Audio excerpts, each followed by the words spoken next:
Hello, everyone, and welcome to today's District Administration Web Seminar here today, which is entitled Moving Literacy Education Forward, which is brought to you by the generous support of our sponsor, Lexia Learning. Now, before we get started, I'd just like to share just a few housekeeping items with you, and we'll get right underway. If at any time you need any technical support here today, just use the chat panel, which you can find on the right side of your screen. Then select on my name, which is Stephen Blackburn, and then type your message, and I'll get back to you as quickly as I can. I'm also about to submit a phone number and access code in the chat that you can dial in if you want to listen in privately or if you don't have any speakers. So look out for that. We will also be welcoming any questions you have here today with a Q&A session that will be taking place at the end of the presentation. And you can submit all your questions by using the Q&A panel, which you can find at the bottom right side of your screen. Then just select your questions to all panelists, and we will answer them at the very end. If you don't see the chat or the Q&A panels, look again to the bottom right side of your screen. Then just click on that expand triangle, which is directly in front of the panel name, to make sure you have access to it. Also, for this webinar today, our presenters at Lexia Learning, they would like to make this presentation much more interactive, so we have opened the chat so that everyone attending can communicate with each other to create more of a sense of community. So don't be shy, and please feel free to put anything you'd like in the chat. And also, in addition to the official Q&A that will be taking place at the conclusion of our event, we will be taking brief intermissions at the end of each section of today's presentation to go over any questions that you've had along the way. So during the first section on the science of reading, for example, if you have any questions that pertain to that subject, please just insert your questions as they come to you using that Q&A panel I mentioned earlier in the lower right-hand side of your screen. So once we come to the end of that section on the science of reading, I will jump in and ask the questions that you submitted earlier about the science of reading. So please feel free to submit your questions throughout the presentation to make this a much more interactive experience.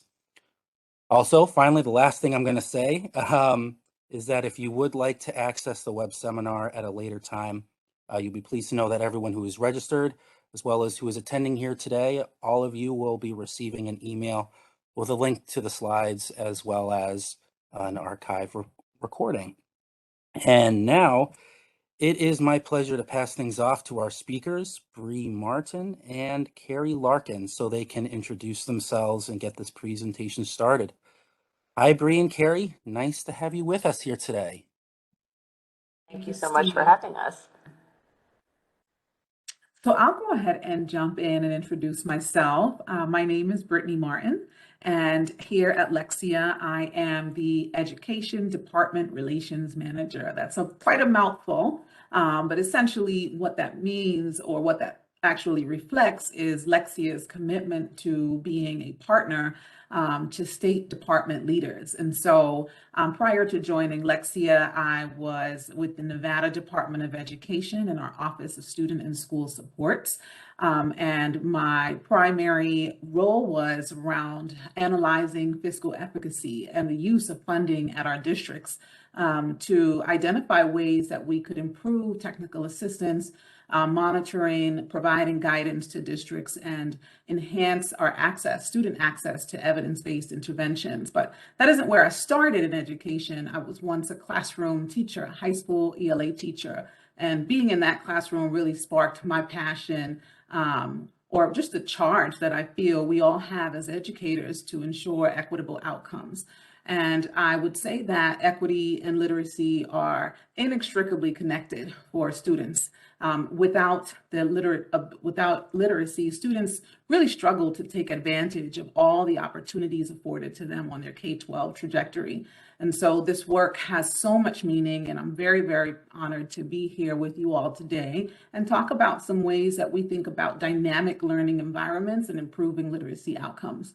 I'm really thrilled to be joined by my partner, Carrie Larkin, and I'm going to go ahead and pass the mic to her, and she'll tell you a little bit about herself. She's amazing. Thanks so much, Brie. My name is Carrie Larkin, and I've been with Lexia Learning as a senior education advisor for a little bit over a year now. For the 20 years before that, I led and served Washington, D.C. public schools like Brie, starting as an ELA and special education teacher in high school, and then went on to lead all of special education in DCPS for the 5 years before I came to Lexia. In the time that I was participating in leadership of DCPS, our students with IEPs made double-digit gains on the NAEP assessments.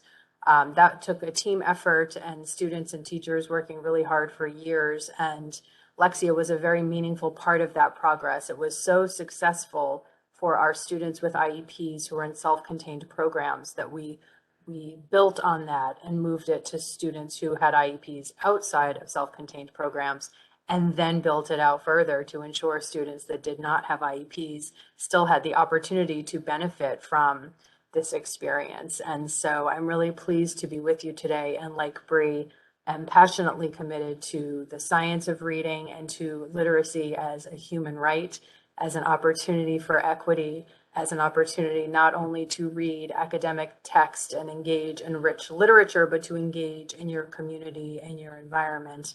And all the parts of life that make life worth living. I'm really excited to be with all of you and to talk about literacy education. And so why don't we start, Brie, by talking about what we know students can do. I think you're muted, Brie. Oh, welcome to the world of Zoom. So yes, let's get started with why we're here and this sense of urgency that exists around literacy. 95% of students can learn to read, yet only 35% of students in America are literate. And so I think it's important that we start this discussion by contextualizing why we're here. And moreover, we see that the impact of interrupted learning has an even greater consequence on students' literacy. In Boston, for example, high poverty schools have been identified as a high risk for reading problems, which is twice the number as before the pandemic. And in Virginia, for example, a study conducted by the University of Virginia shows that early reading skills are at a 20-year low. And so we know that these are terrible data points, and largely because of literacy's connection to a child and eventual adult life outcomes. Our charge as educators remains exactly the same, however, right? We have to be more agile than we knew we could be to reach students remotely, in person, and everywhere in between. And that's why we want to talk about this today. And we're referencing these as a dynamic learning environment. Our mission to ensure equity and access through the power of literacy should be and is unwavering, because now more than ever, teachers and leaders must embrace and implement the science, right? And we know that this translates to high quality instructional materials, improving the way administrators support teachers in their strategic decision making, and fine tuning the way teachers assess and diagnose student learning.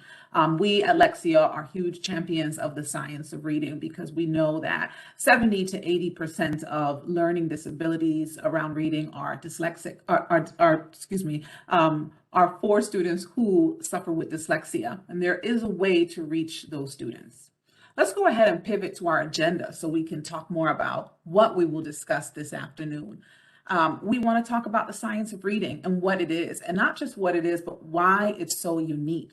And then we want to talk about this adaptive blended learning environment that more and more of our students and teachers are existing within every day. And obviously efficacy and funding. How do we identify high quality instructional materials, and how do we make decisions around allocating funding resources so that the students and schools in greatest need have access to the resources that are most instrumental in creating the change we want to see in literacy? I think it's such an exciting agenda, Brie, because it's really looking forward. We don't get to go back. Forward is the only direction we have. And going backward was not great for a lot of our students. You know, when we entered into this pandemic, we had gaps that concerned us. And many of the people on this call have been working for their whole career to reduce these gaps and create more equity. And now we have Right. an opportunity, you know, to move forward with our instruction. And what can that instruction be? Move forward with the technology. To your point, Brie, we've shown that we can be more agile than we ever knew we needed to be, mastering new platforms and new technology and new ways to ensure that children and their teachers have high quality instructional materials and programs. And then finally, the efficacy, the proven efficacy of what we know we can do when teachers and students have the right instruction and the funding available to them to do it. So I'm really excited about our agenda. I'm really excited to hear from the audience. I had the opportunity to attend a Dolly conference in New Orleans a few weeks ago, and I know this is a feisty group, and I hope they will be feisty in the chat, and I hope they will be feisty in the poll.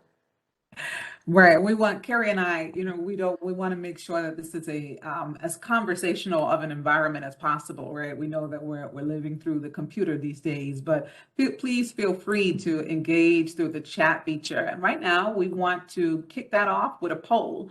What is your most significant challenge with literacy education and outcomes right now?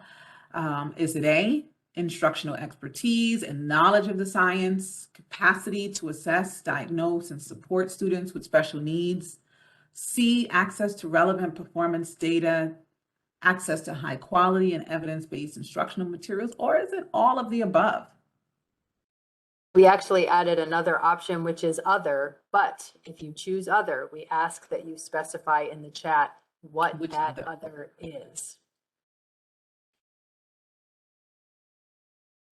You caught me. I didn't scroll all the way down, right? And that's the other piece. That's why we are a team. That's why it takes two people. We have a 30-second time limit for folks to determine the most significant challenge for their All right. district Well, it right looks now. like we got a few responses, right, Carrie? But it seems Mhm. like everyone goes a lot of all of the above and other.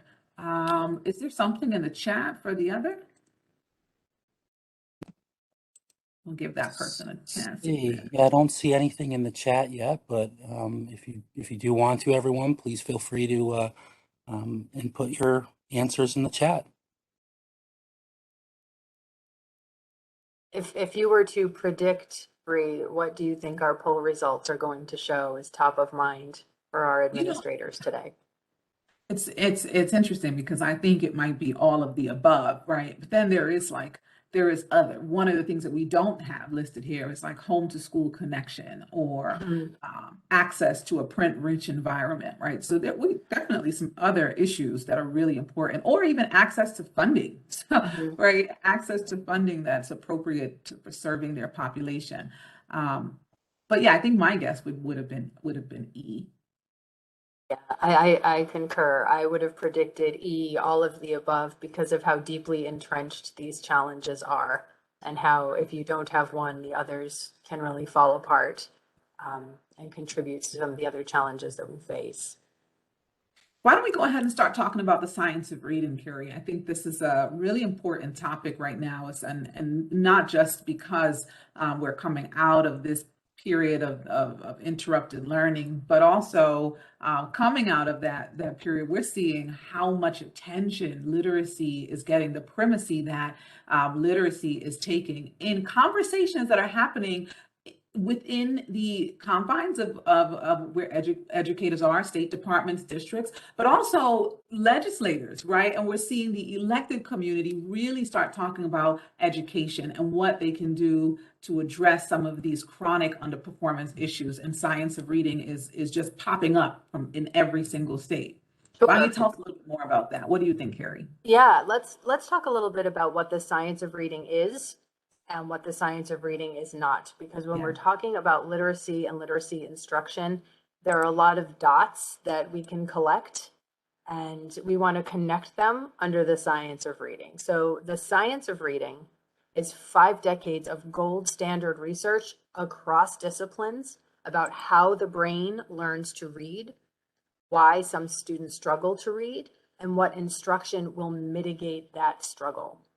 So the science of reading is the body of evidence that demonstrates to us over decades of multidisciplinary research how we learn to read, why some students struggle, and then the instruction that will mitigate the struggle. And we know the science of reading can be so much more than this. And Brie, you are always such an advocate for student equity and teacher voice. Would you talk a little bit about how the science of reading can be a tool for equity and reduce some of the bias that students experience in school? There's so much to say about that. We can approach this from different angles, but one of the things we'll talk about the training and what a teacher is able to do when trained in the science of reading. A teacher who's trained in the science of reading understands how the brain is responding to reading instruction, and they become a diagnostician in the classroom. They can make the appropriate diagnosis of a student's reading issue and address that within the content. And we are talking about our early learners, right? The foundational literacy skill population. That is incredibly important for a teacher to have in their backpack. It is a tool for equity because it, in the words of Kareem Weaver from the California NAACP, and it mutes implicit biases. It is something that we know happens more often than ever in education, the over identification of certain types of students for behavioral issues or for disabilities that they do not have, right? How many times do we hear more and more students being diagnosed with ADHD, and the teacher will say, I can't control this kid. I'm not sure what to do with this kid. And sometimes that is the appropriate diagnosis or start to a diagnosis. But when we talk about the over-identification of African American males, for example, this is something where a teacher trained in the science of reading is able to identify the right issue and the right remedy for that issue. So it gives all students, essentially what it does is that it creates a pathway for all students to literacy. And that is what we want to do when we say we want to support, we want to create, we want to facilitate equitable outcomes for students. It's not just about talking about equity or using the word equity. It's about putting tangible resources in the hands of your teachers so that they can make the appropriate decisions for their students' learning needs. It's such a beautiful salient point, because it is not as though a struggling reader will say, "Teacher, I'm really grappling with phonemic awareness," or "I'm really struggling with this part of the reading rope." A student will shut down or a student will act out. It doesn't show up the way it might be. And the more we are able to diagnose the root cause of a challenge, which could be a very small challenge impacting a child's ability to read and write and speak with fluency, the earlier we can and more aggressively we can intervene with confidence. I would love to just sort of reiterate what the science of reading is and is not for our panel of listeners before we move on, because I think sometimes we conflate terms. So to be clear, the science of reading is decades of gold standard research on how the brain learns to read, why some students struggle, and the instruction that mitigates that struggle. The science of reading is the how. It's not a discrete reading program. It is not isolated and apart from other skills. There is nothing quick about the science of reading. It is a complex, nuanced, rich learning experience that, to Brie's point, and we'll discuss earlier, is not taught in undergraduate teacher development programs. It's not as though our teachers come to us prepared and ready to engage students in the science of reading instruction, they haven't been prepared in this science. It isn't taught in teacher preparation programs, the majority of teacher preparation programs. So for many teachers, this is new learning, and the expectation to be a reading diagnostician is a new expectation. And for many teachers, it's thrilling. A lot of teachers who experience the science of reading, the first thing is that light bulb that goes off and says, how did I not know this sooner? Why didn't anybody teach me this? And I think that's part of what's so exciting when we talk about the science of reading. We talked a little bit, Brie, about what teachers learn when they engage in the science of reading. They learn about the reading brain. And what teachers learn is that the brain is not hardwired to learn to read. It is not an instinctive skill to learn to read. Each lobe of the brain is responsible for a discrete skill in the literacy acquisition process. And it's really just the teachers who can build a bridge between those lobes of the brain and the discrete skills of literacy to create a skilled reader. Now, this is where we get that 95% number. 95% of our children have the cognitive capacity to read. And I'm very confident that in a few years we can say 100% of our children have the cognitive capacity to learn to read and write and speak with some confidence. But because we all come to school with a very similar components of the brain, we are capable of learning if the teacher understands which lobe of the brain is doing what and how to build a bridge to the other lobe and the other skills to create that skilled reading. And I think I'm just going to say something here, right? Carrie, it's important for those who may wonder, why now? Why is this such a big deal now? Or why should we do this? Why is this the appropriate intervention? The science of reading has been around for a very long time, right? This is not a brand new concept. It is not a new form of pedagogy, but we politicized, right? The reading wars politicized what good instruction looked like. And so we find more teachers coming out of pre-service programs and they don't have the training. I was certainly one of those teachers, and especially as a secondary teacher, right, Carrie? You don't really get taught how to teach reading, but you do walk into classrooms where right now 70 to 80% of high school students are in high poverty minority schools are reading below grade level. So are those skills that teachers need? Absolutely. K through 12 teachers need this, but especially for teachers who are working with our babies, our pre-K, our first, second, and third grade students.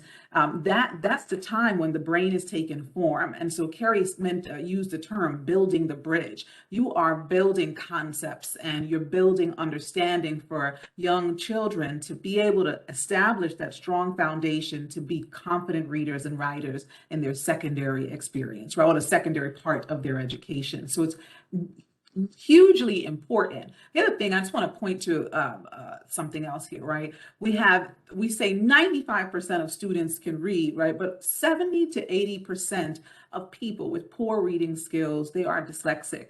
And so when we think about that, when we think about our students, that must mean a large proportion of our students are probably not being served effectively if we have not decided upon the science of reading as our form of pedagogy for literacy instruction. So I think it's just really critical pieces that we have to take in here when we hear about what the science of reading can do.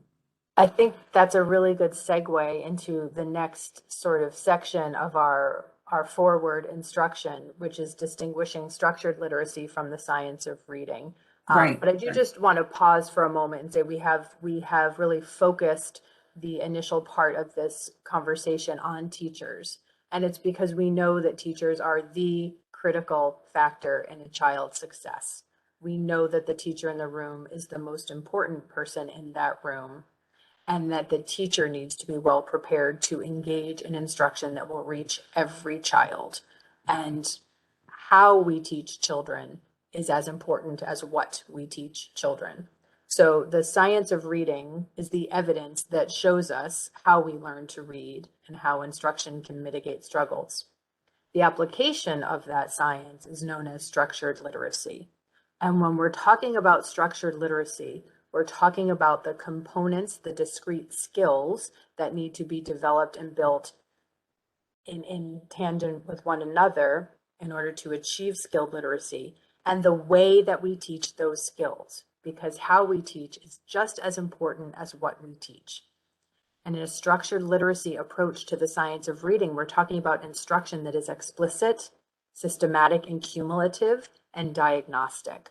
Explicit instruction is not a skill and drill. It is very clear, purposeful instruction that does not leave anything to chance. There's nothing implicit in structured literacy. Children are explicitly, systematically, cumulatively, purposefully taught every discrete skill on their own and in engagement with one another, with constant diagnosis in order to do that kind of root cause analysis you were talking about, Brie, to ensure that we're really narrowly, deeply addressing those gaps so that it doesn't hinder the entire process of learning to read.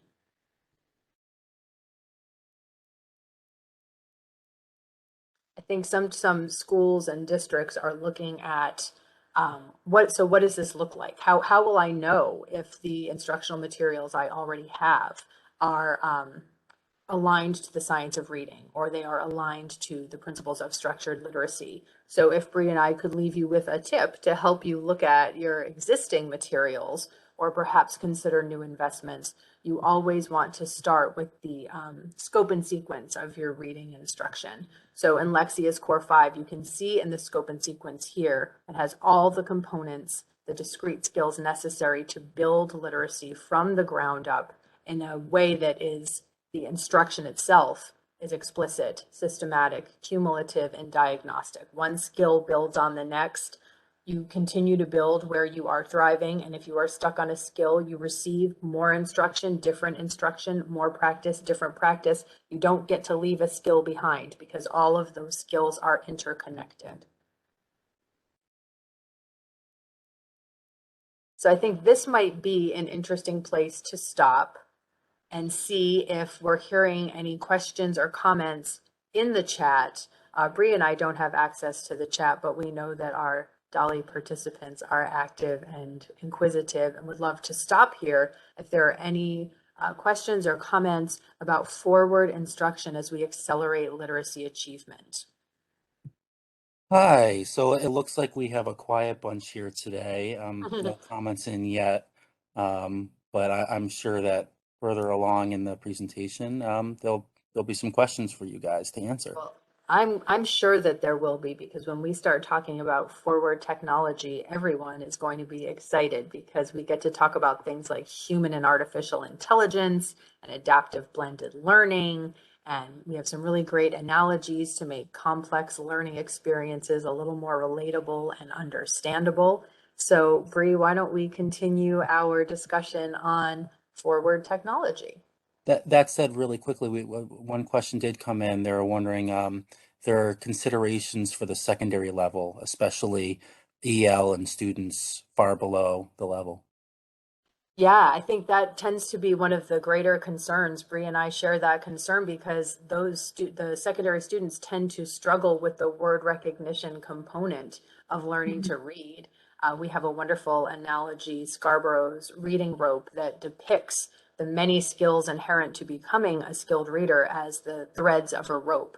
And if any one of those threads is weak or comes undone, the whole rope unveils. And secondary teachers tend to be taught the language acquisition component of the rope, but not the word recognition piece. So the teachers have not received the training and the kind of instruction necessary to build skilled leaders, in which case we want to be looking for programs for secondary learners that will help to diagnose those gaps and accelerate learning in ways that are developmentally appropriate to the chronological age of the student who is engaging in this struggle. Absolutely. And I'll say for English learners, right, but the Scarborough's reading rope, it allows for English learners to study the foundational skills, and also to produce language, writing, and speech. We know that oral production and word study comprehension is very important for language learners. But at the same time, the same foundations that an English-speaking child would need is the same foundations that a child learning to speak English will need.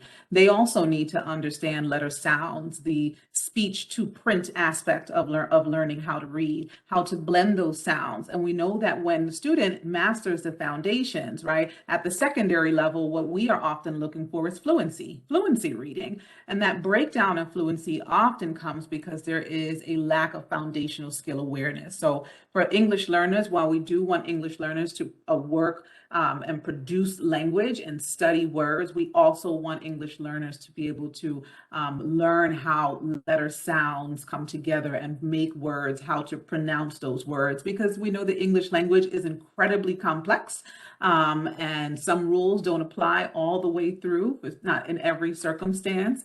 And so English learners especially benefit from this kind of instruction because it gives them a stronger foundation for the English language.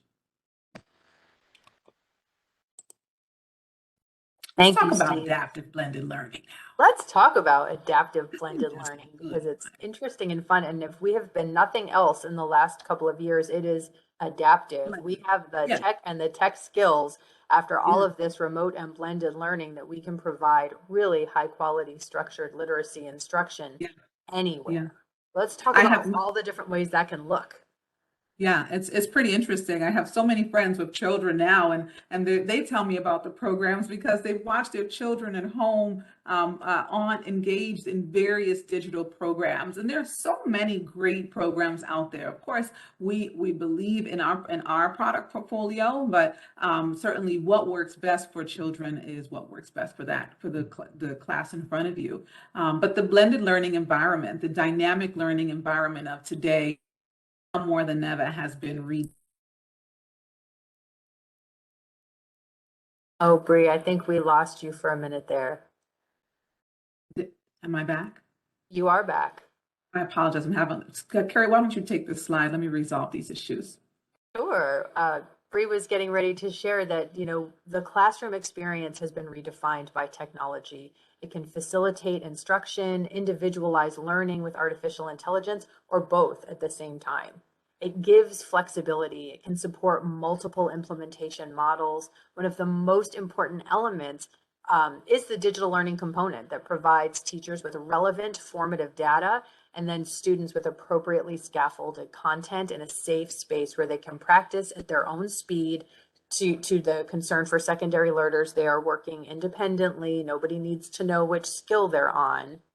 At Lexia, we believe so much in the power of the science of reading that we designed a portfolio of literacy programs that can support today's classroom. And you can look at this graphic and see this classroom is a really nebulous term now. It can be in a brick and mortar classroom. It can be at home. It can be a little bit of both, before or after school, in a computer lab, or with your teacher every day. There are so many options to blend learning in multiple platforms. We're really proud of a portfolio that has the agility to deliver high quality structured literacy experiences across all of these options. I'm back now. Let's talk about a few things that we want to have in a strong adaptive blended learning program. How about we advance to the next slide? Sure. So we know there are tons of programs out there right now, and that makes the choice element really difficult for you all in the district leader position.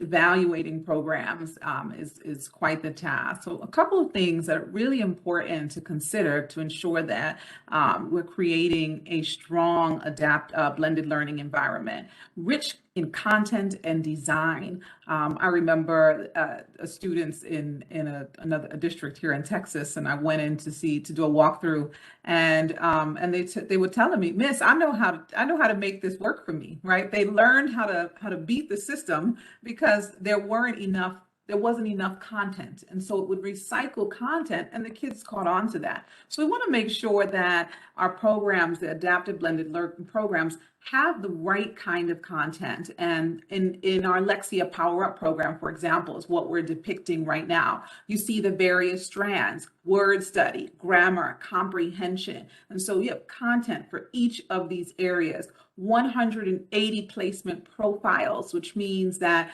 every child has a pathway, and that pathway is crafted for their needs. It identifies their skill gaps, it diagnoses literacy issues, and it prescribes the content for practice for the teacher, which is very helpful. Now, today we know that one of the biggest challenges we hear in our space is that teachers may not know where to start.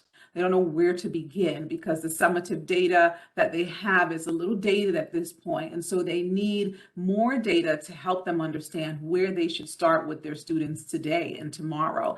And so when you have a strong adaptive blended learning program, excuse me, I'm a little tongue-tied, you will have formative data readily accessible to a teacher that provides them with insights to what the immediate learning needs are of their students. So rich in content and design. Now let's look at what's next.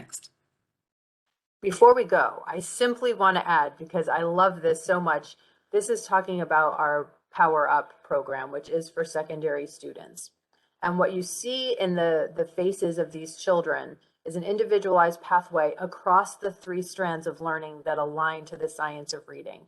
And a child who is considered advanced in something like word study still engages in the content. It's not purely for accelerating gaps. It's also for meeting kids where they are and ensuring that, to your point, Brie, they have a rich instructional literacy experience across all 3 strands of word study, grammar, and comprehension.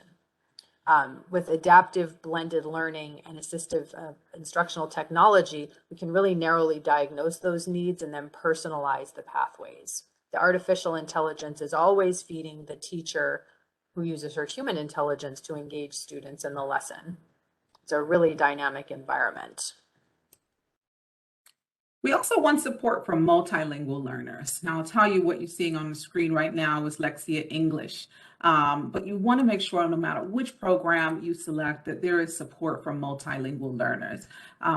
Artificial intelligence is great because it really identifies that zone of proximal development for a child, and it provides them with the coursework that will challenge them just enough, but also give them the opportunity to practice in a comfortable and safe space. And that's so important for children who are learning English because it can be a daunting task. It can, for them processing that, they may process it as an inadequacy when it is in fact an asset.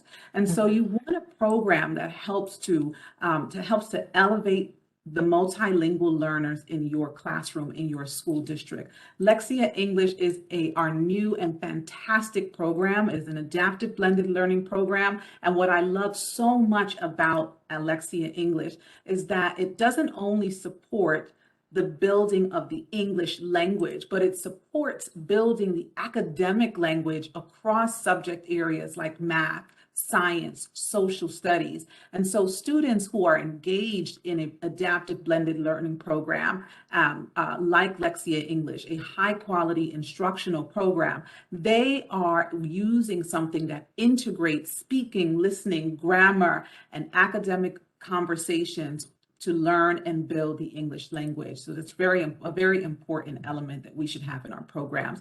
Carrie, do you want to say anything about Lexia? Do you love Lexia English? I just love the representation I too. do love Lexia English. How can you not love a program that has all of these gorgeous avatars of distinct and diverse students speaking their English with an accent from their home language, and that language is welcomed into the classroom, welcomed into their learning experience, and they can see themselves in these characters. It's really culturally responsive pedagogy. It's Right. joyful learning.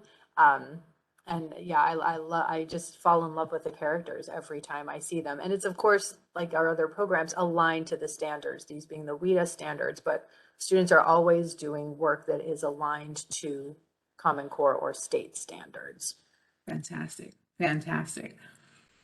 Let's talk some more about agility and flexibility. So the digital tools in your blended learning classroom should be able to support you across the tiers of instruction. Students are not a tier 1, a tier 2, or a tier 3 student. They have needs, strengths, and challenges across all three tiers, sometimes all, at any given moment of the day. So what we show here is how a Core 5 program can reach each tier, as well as other resources that are available to you. So your blended learning model is better supported when the digital component of that model is flexible and you can fit it into your existing curriculum. Our programs are designed to do that, and I just love that flexibility.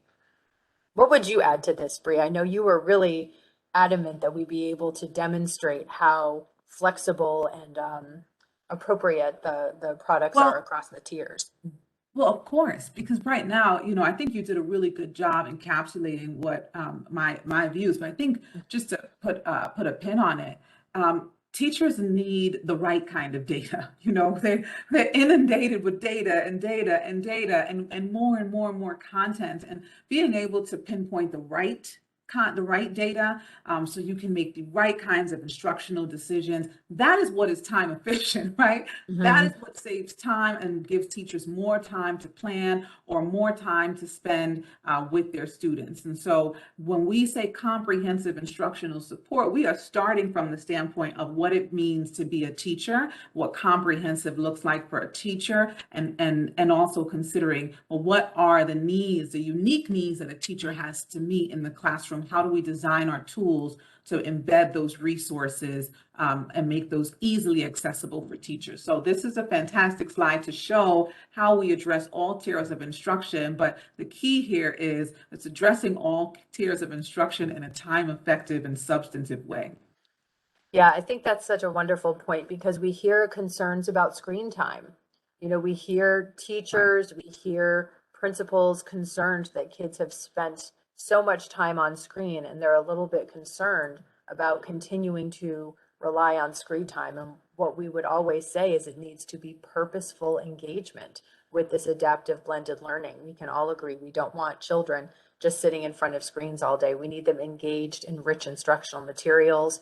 We need diagnosis. Every time that child hits the keyboard, what is that click of the keyboard telling us about what this child knows and doesn't know? And how do we accelerate their achievement or respond if there's a challenge?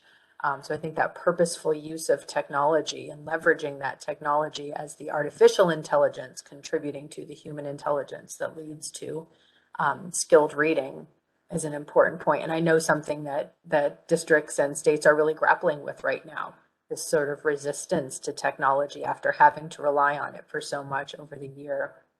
I guess in case we didn't put too fine a point on it, Brie, we really wanted to highlight the culturally responsive pedagogy that is across the portfolio and perhaps most evident in Lexia English, because culturally responsive pedagogy, as we started this presentation, is an asset-based model. Kids can do anything. Kids can do anything, and we know that our teachers show up every day to make sure they learn to read, and we know that that is a struggle. And some of the culturally responsive pedagogy helps to mitigate the struggle because we start with an asset-based model. We start with what students can do and what rich dynamic experiences they bring into the classroom every day. Now that's true across the portfolio. We tend to talk about it specifically with Lexia English, but it is true across the portfolio. I think what's really important here too is that you want to think about how a child feels.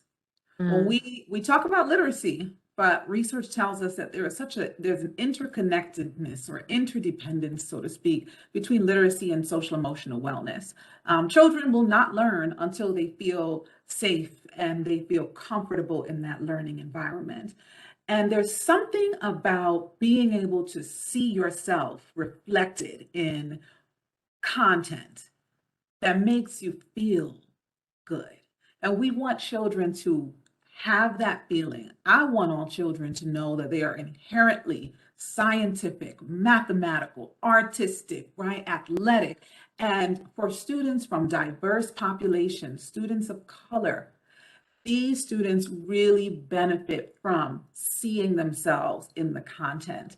And that is not just I don't want to give it the wrong term, but that should be a part of how we think about teaching is what does that content, what kinds of messages does the content send to the students who have to consume said content. So great, great, great pin on that. And we'll go ahead and move on. I won't spend too much time, but please feel free to ask us any questions in the chat. I think it would be exciting to share some of the results that we are so proud of at Lexia. And I also want to be mindful of the time, because you and I could sit here for 3 hours and talk about For all the this longest. fun stuff, but they're only giving us 1 hour. So we want to be mindful of our time. We want to make sure we get to talk about funding and efficacy. But I think it is important to note that everything we've talked about thus far, the science of reading, the structured literacy, the culturally responsive pedagogy, the adaptive blended learning, the agility and the ability to move across tiers and in school and after school, translates into actual student gains. So in a study of over 1 million students enrolled in Core 5 last year, the number of students who started the year working on skills in or above grade level increased from 43% to 71%. 38% of those students who started the year 2 or more grade levels behind reached grade level mastery. And 49% of those kiddos gained 2 or more grade levels in a single year. It's just really exciting to see that everything we're talking about translates into actual student gains. And that's high quality, right? That's what we want when we say evidence-based intervention. We want there to be evidence of student positive effect on student outcomes. I'll also say this. One of the evaluative tools I would use, and I think I might be skipping ahead a little bit, but our programs have at least a 0.2 effect size. Yeah. And so that really tells You're us getting the excited and magnitude. skipping ahead. I am getting excited and skipping ahead, but it's a real good point to put here, right? Like the gains that you see are not just, oh, that's in a perfect world. That's in a school where they have perfect technology and the teacher was trained in the science of reading. What's really key is that the program itself is a high quality evidence-based instructional program. And when evaluating programs, it is great to see the statistical significance, but it is even more important to recognize the effect size, because that tells us so much more about the ability of that program to have a positive impact on our student outcomes. I know it's so powerful. I really marvel that we're looking at, in the case of these two slides, over 1 million students in what was arguably the most stressful school year of their lives. Not only did they not experience loss, they made gains. They made significant gains, and that just gives me chills, and I know it gives our administrators chills. And I know that we said that we would stop and chat, but perhaps we should move through with forward planning, because it's so important for our district administrators, and then we will have time for a Q&A at the end of the session. So what do we mean when we talk about forward planning with efficacy and funding? What we mean is that we want to think about our decisions with funding and how it relates to literacy. Some of the research that I've done is around effective use of funding. And one of the things that we saw, and this is not to in any way minimize the amount of funding, right, was that amount of dollars received did not directly translate to increased student outcomes. Right. It was certainly more than that. It was this quality of the implementation, the quality of the instructional program, or whatever the intervention was that was in place, right? And so when we talk about using funding effectively from our perspective, we are referencing literacy, because we know that if we invest in literacy, whether we have tons of dollars or we don't, that investing in literacy will have a direct impact on student outcomes, because literacy is a foundational skill required to acquire any advanced skill. There's no social studies or math or science success unless we have students who are literate. And the cost of interventions, quite frankly, is expensive. It's very expensive. Mm-hmm. It is. And to your point, literacy is correlated with all the life outcomes. It's wage earning, it's health and wellness, it's civic participation. We see negative correlations with incarceration rates. So literacy allows one to navigate the world as a critical consumer of life, of information, to advocate for their interests, to pursue their dreams with confidence. So that's why literacy and why that funding is so important. Yeah, and just remember that approximately 60% of the nation's third graders are not reading on grade level. They're not reading proficiently. And so that should tell us something, right? We are aware that the root cause of it, we can address it from the intervention side as a reactive strategy, but we can be very proactive and consider the way that we're teaching reading to begin with, and address that, and we'll see those numbers shift.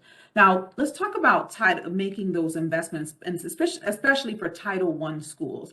When we look at the data and we know high poverty schools with a high population of diverse learners or low socioeconomic background, they are faced with the most chronic issues, right? And these are schools that have requirements on how they may spend certain types of funding.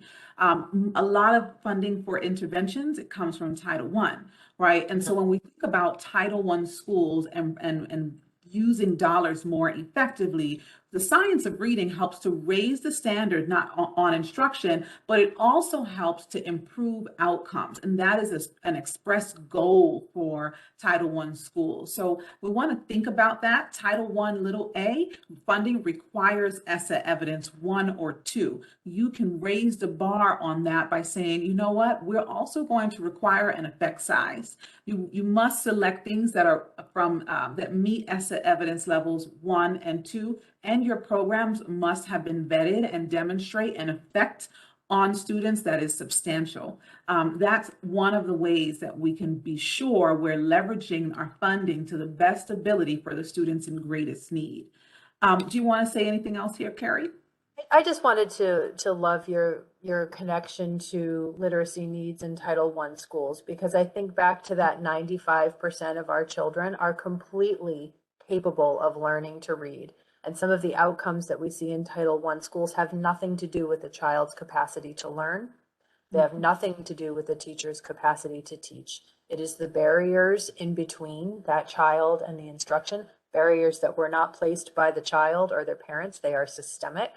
And we are really, all of us, working so vigilantly to reduce those barriers and ensure that those children have an opportunity to thrive and shine and read and learn and engage in communities the way that we know that they can. So I just love that you made the connection between the Title I opportunities through ESSA and then the ESSA evidence for outcomes of success, because we know we can and should be doing much, much more on behalf of our kids.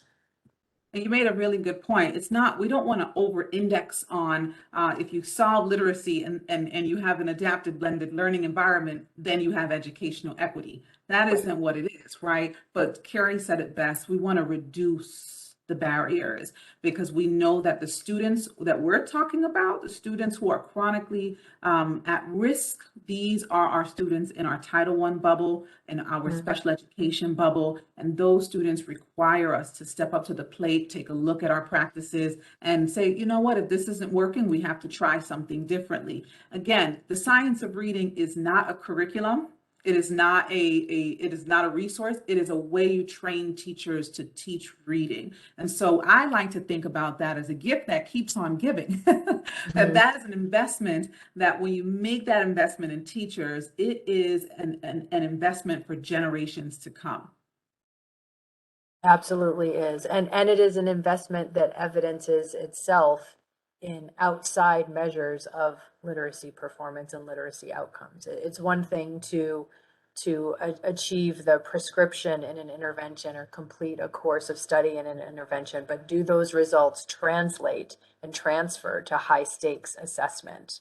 And I think one of the other components of Lexia products that make us so proud of what we do and so confident in what we do is the correlation, the transfer to high stakes assessment. The children who do well in their Core 5 and Power Up and Lexia English do very well at their end of year proficiency benchmarks.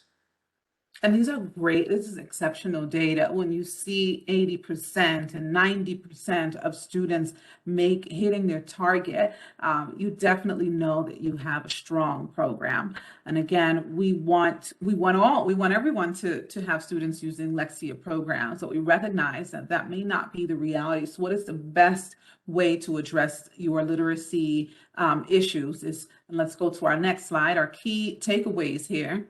Great. Best ways, right? The science of reading.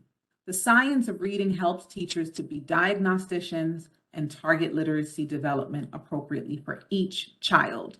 Remember, this is not only a tool to support reading outcomes, it is a tool for equity. It is a tool to create equitable outcomes, pathways to literacy and success for all students, to reduce over-identification of certain student populations, and also to strengthen the home to school connection. Adaptive blended learning, right? What else can we do? It should offer rich content and design, supports for multilingual learners, comprehensive instructional support for teachers that helps them to use their time more effectively and spend more time with students. And we definitely want it to be culturally responsive, and we want the content to be relative. Culturally responsive is for all students, no matter what your race or ethnic background is. This generation of children we're teaching, they were different from the generation three years ago. So their culture right now is something that we want to be responsive to. Lastly, I'll say effect sizes. That's a more substantive measure when evaluating program efficacy and determining how you use your funding effectively. Carrie, what do you think about key takeaways? Anything else did I miss anything here? Thank you for asking. I would just throw a little extra spice on it, or a different spice on the key takeaways. I'll take it. I Um, like spice. yeah, let's spice it up. The science of reading. I would love for a key takeaway to be the science of reading is the evidence of how we learn to read, and then structured literacy is the application of that evidence to classroom instruction. And those are two key distinctions that are compatible with one another. An analogy that I've heard and I just love for adaptive blended learning. Adaptive blended learning is like when your car tells you that one of your tires needs air. Way back in the day, we used to carry little gauges around with us. You had to manually check each tire. Your knees would get all dirty, your hands would get all dirty. And if you didn't do that, you would get a flat tire. Nobody does that anymore. Those are obsolete. There's no such thing. Probably 2/3 of the people on this call don't even know what I'm talking about, because your car tells you your right front tire needs air and it needs this much air.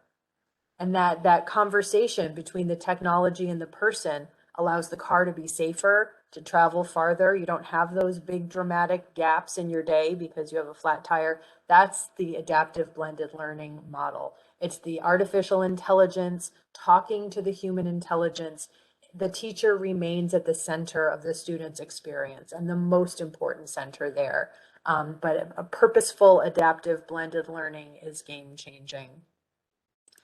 And then the effect sizes are just something you really want to look at, that third party independent evaluation for evidence of efficacy in any resources or programs you're considering for your schools. And That's a and key that, piece, right? The external evaluation. And we did get a yeah, question here. We that's don't have much wonderful. time, but I'm going to grab Kristen's email here. Okay.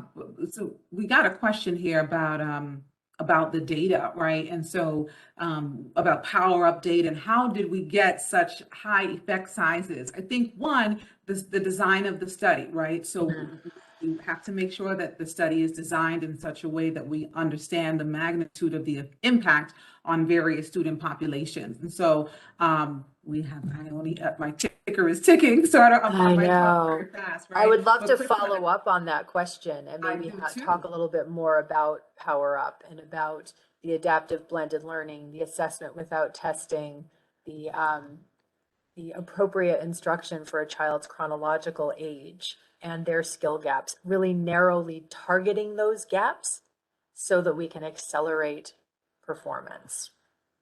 And if anyone has, specific questions or you want follow-up, I saw someone else ask for the slide deck. Would you kindly drop that in the chat? Because what we definitely get, we get the chat transcript. So if there's something that we can provide, if you drop it in the chat and put your email address, we will make sure that we get that to you. And so that's a great way for us to follow up with some of these attendees. And exciting to know that the presentation has been recorded and therefore can be referenced. And if you come up with questions because you've had an opportunity to think more about what we shared, then please do reach out to us and we'd be really pleased to engage. Yeah, And definitely. Oh, I'm sorry, you were going to say something, I was simply going to thank the attendees for being part of our time today and thank my colleague Brie for being as bright and focused on equity and outcomes as students as she always is. Oh, well, thank you, Carrie. Same to you. Right back at you. And thank you to all the attendees here today. It's always a great opportunity to be able to share what we learn. We obviously have a national perspective, and so being able to share that with educators who are currently in roles affecting the lives of children every day, it's a great opportunity to share what we know. So I hope that this was helpful or insightful, I should say, for at least one person. I hope that this was an insightful learning experience. Yes, well, I'm sure it definitely was, Brie and Carrie. By all the questions that were coming in the chat now, we could see that for sure. But just going off what both of you were saying, as I go through my closing slides here, if there are any questions that come to your mind, please feel free to do so while I go through those closing slides, so that our friends at Lexia Learning can get back to you and answer your questions after the event. But yes, but first off, thank you again, Brie and Carrie, for your time here today. And of course, thank you to Lexia Learning. And to you, our audience, I'd also like to thank you for joining us today as well.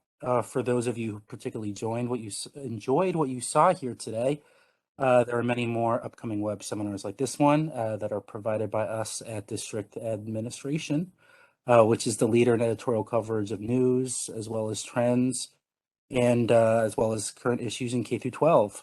We have a wide range of readers who subscribe for free to us at DA. They stay up to date with us online through our magazine, our newsletters, and web seminars like this one. Also, if you would like to watch this web seminar again, or for some of you who believe that the solutions that Carrie and Brie were talking about, you think that'd be very helpful to your colleagues, as I'm sure it will be, you'll be pleased to know that our team at DA will be sending you an email at some point tomorrow, which will include an on-demand recording of this web seminar, as well as a link to the slides.